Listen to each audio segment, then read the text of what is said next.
YouTube just a minute here. All right, YouTube is ready to go as well. Welcome to 5 minutes or more with Pastor on, I'll admit, a little bit of an overcast Wednesday morning, but it's still good to be alive, still good to live another day and to enjoy it. So I hope you have a good day.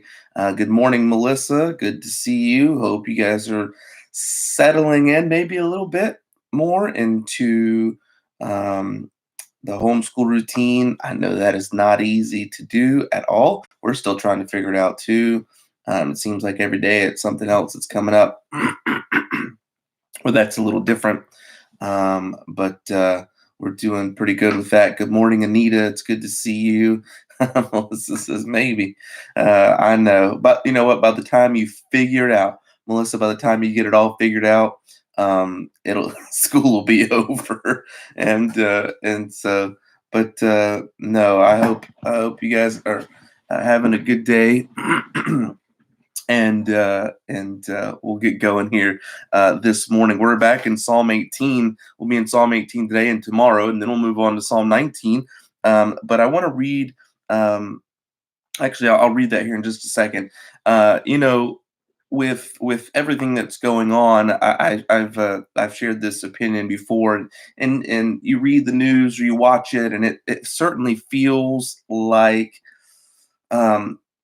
There's the possibility of things moving along. Texas is starting to talk about opening up their economy, and Oregon, California, and Washington are talking about coming up with a plan together. And again, that may be off in the distance, but at least it feels like things may people are starting to try to figure out, like, all right, how do we move forward with this thing? And everybody, I'm not here to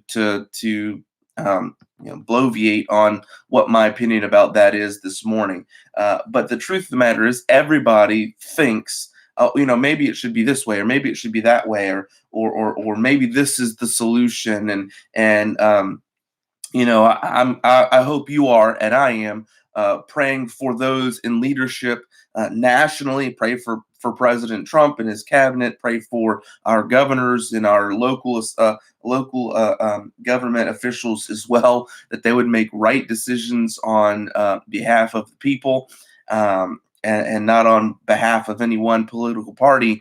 But I also know, man, just from the position I am as a pastor, and many of you probably just in the position of your own home, there have been times where you went, "What's the right decision here? What's the right thing to do?" And the reality that I came to is that there's no perfect solution. If there was a perfect solution, everybody would be doing it right now. Everybody. If there was a perfect one. Now, we all have our opinions on, well, I think this one's best. I think this one's best. I really think we should go this way.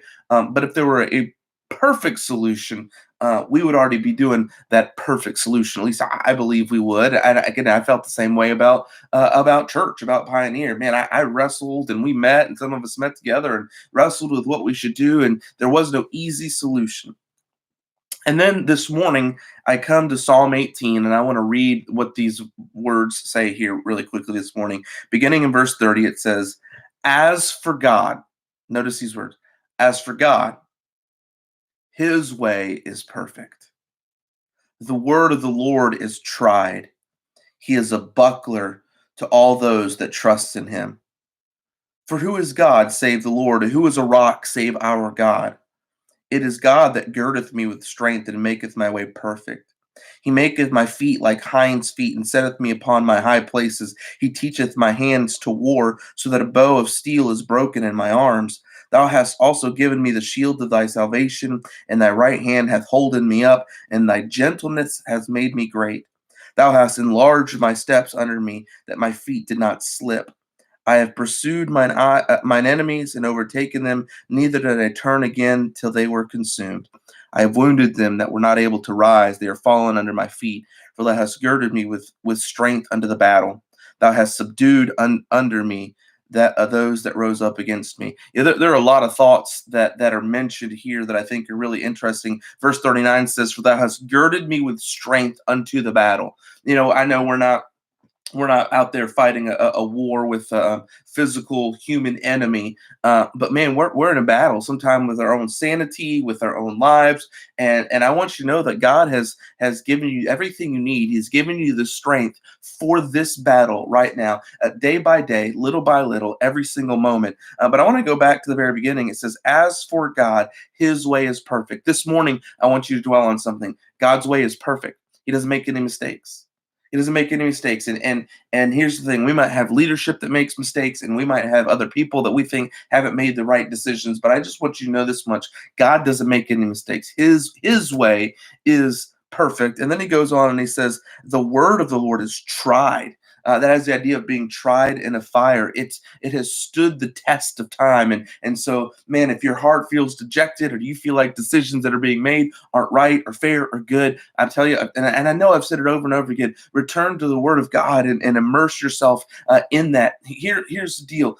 You may hear me repeat a lot of the same things and a lot of the same themes on during these videos, but here's the reality: a lot of the Christian life is very simple. It's a relationship with the Lord, that we speak to Him through prayer. He speaks to us through His Word, and we follow Him. And sometimes we make it really, really difficult, but it's just a reminder to continue to anchor ourselves in the Word of God that's been tried time and time again, based from coming from a God whose way is perfect and whose Word is perfect. His God and his word do not fail. His promises have proven true time and time again. And one of the ways, I love these verses, because I'm going to show you something here really quickly here. He says this, he says, "It is God that girdeth me with strength and maketh my way perfect.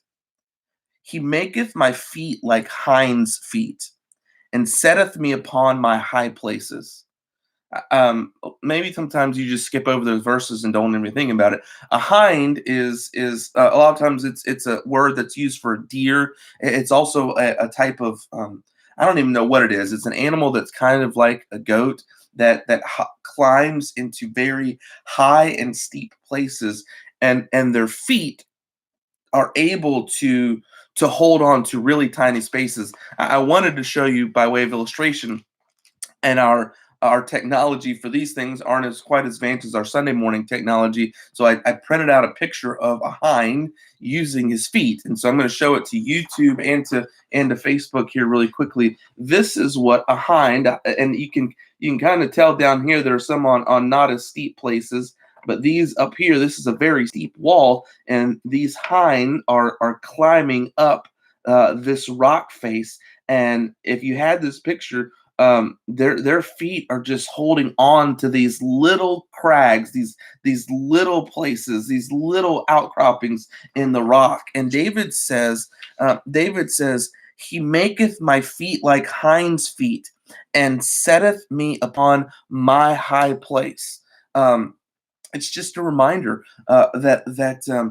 sometimes we feel like, man, we don't have a whole lot to go on, and I feel like I'm slipping. Can I tell you something? Even if you just had a little bit of God, even if you just had one truth to hold on to today, even if you had only one verse, and the fact that it comes from a perfect God whose way does not fail, and a tried word who is proven over and over again. Can I tell you something? You can have as much confidence in that as this hind does in that little outcropping in the rock.